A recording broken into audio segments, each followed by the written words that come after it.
Good evening. Thank you for joining us. I'm Cindy Sexton. And I'm Latrice Curry in for David Carroll.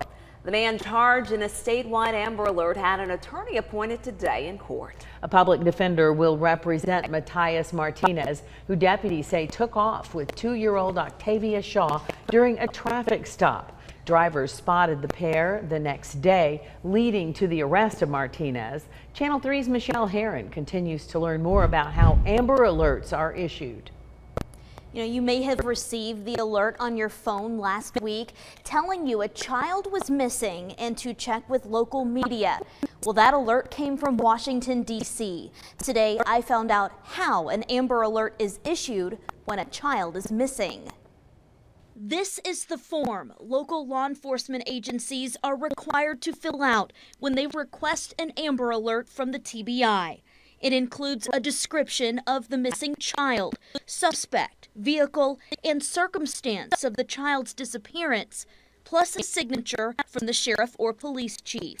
The TBI sends this information to the National Center for Missing and Exploited Children in Washington, D.C. They have the ability to activate cell networks and send messages directly to cell phones. Josh Devine is a public information officer with the TBI and says the messages that come directly to your phone are vague and do not include pictures. Fundamentally, we need people to see these pictures.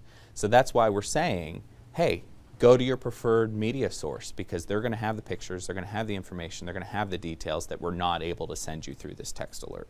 The TBI is responsible for alerting the public through various ways, using local media, TDOT, the National Weather Service, and social media platforms. All of that is meant so that everyone has ample opportunity to see that information in any number of avenues. Matias Martinez, the man authorities say prompted last week's Amber Alert, appeared in court briefly Wednesday. He's accused of kidnapping his girlfriend's 2-year-old granddaughter during a traffic stop. We spoke with Patricia Turner after the hearing. She was inside the car when everything unfolded and was arrested on an unrelated warrant. She says there's a lot more to the story, but Martinez's attorney advised her not to talk on camera.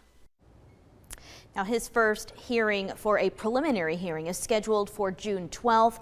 Now, we also wanted to know more about the Hamilton County Sheriff's policy on how to handle children when someone is arrested and if that was followed in this case. A spokesperson did not supply us the department's policy. So we checked with the Chattanooga Police Department. They tell us their officers are not allowed to release a child to another person.